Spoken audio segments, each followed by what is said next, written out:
पलटी मारने की तैयारी में शरद पवार, ठाकरे और कांग्रेस मुश्किल में। कांग्रेस से भी पवार के बढ़ते दिख रहे हैं मतभेद। चुनाव से पहले एमडीए में हो सकती है बड़ी फूट। महाराष्ट्र की सियासत में एक बार फिर हलचल मचती दिख रही है, क्योंकि एनसीपी चीफ शरद पवार को लेकर बीजेपी नेताओं के तेवर एकदम से नरम हो गए हैं। तो शरद पवार भी अपने भतीजे के खिलाफ बेहद नपे तुले अंदाज में बोल रहे हैं।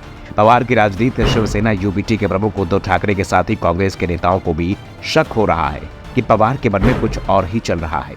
दरअसल अजीत पवार ने 1 महीने पहले शरद पवार से बगावत कर दी थी, लेकिन एनसीपी कार्यालय में अभी भी अजीत पवार के फोटो लगे हुए हैं। अजीत गुट के लोग शरद पवार के फोटो का इस्तेमाल कर रहे हैं। अब चाहे शरद पवार से मुलाकात भी कर रहे हैं और पवार का बस एक ही बयान आता है कि वो विपक्षी गठबंधन इंडिया के साथ हैं।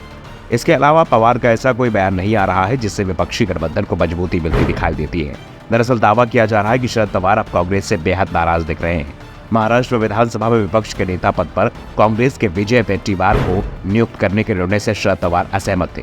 शरद पवार चाहते थे कि राष्ट्रवादी कांग्रेस पार्टी में फूट के बाद भी कांग्रेस विपक्ष के नेता का पद राष्ट्रवादी कांग्रेस पार्टी के पास रहने दे, क्योंकि पवार ने दावा किया था कि सिर्फ 8 विधायक अजीत पवार के साथ गए हैं, 45 उनके साथ हैं और ये संख्या पिछली दलों से ज्यादा है। शरद पवार ने इसके लिए अपने करीबी जितेंद्र अबान का नाम आगे बढ़ाया था और उनके लिए कांग्रेस का समर्थन मांगा था, लेकिन कांग्रेस ने विधानसभा में सबसे बड़ा दल होने के नाते शरद पवार की मांग को ठुकरा दिया था और अजीत पवार की बगावत के बाद खाली हुए विपक्ष के नेता का पद अपने पास रखने का निर्णय लिया था।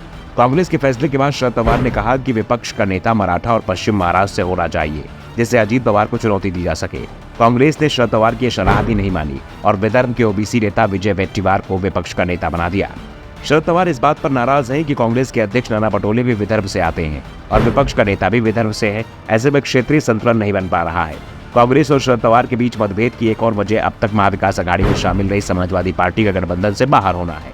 सपा महाविकास अघाड़ी से अलग होकर किसान नेता एवं पूर्व सांसद राजू शेट्टी के नेतृत्व में बने तीसरे गठबंधन में शामिल हो गई है। कांग्रेस नेता तो यहाँ तक दावा कर रहे हैं कि राजू शेट्टी के तीसरे मोर्चे के पर्दे के पीछे शरद पवार का समर्थन हासिल है। महाराष्ट्र के पूर्व सांसद राजू शेट्टी ने प्रागतिक विचार मंच के नाम से एक नया गठबंधन बनाया है। इस गठबंधन में राज्य के अधिकांश छोटे दल शामिल हो गए हैं। इस गठबंधन की वजह से राज्य में मौजूद एमवीए को नुकसान होना तय है। कांग्रेस के अलावा उद्धव ठाकरे भी शरद पवार को शक की नजर से देख रहे हैं।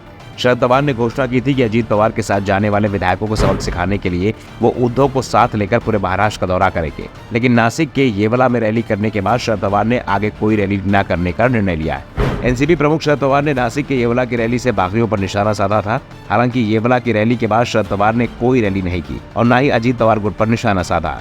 इसके अलावा शरद पवार और अजीत पवार गुट के विधायक मानसून सत्र में एक साथ चर्चा करते नजर आए और शरद पवार गुट के विधायकों ने अजीत पवार के साथ बैठक भी की थी। कांग्रेस और उद्धव ठाकरे भी शरद पवार से जानना चाहते हैं कि वो अजीत पवार गुट के खिलाफ कोई ठोस रुख क्यों नहीं अपना रहे हैं। Bureau report, the Dhakad news.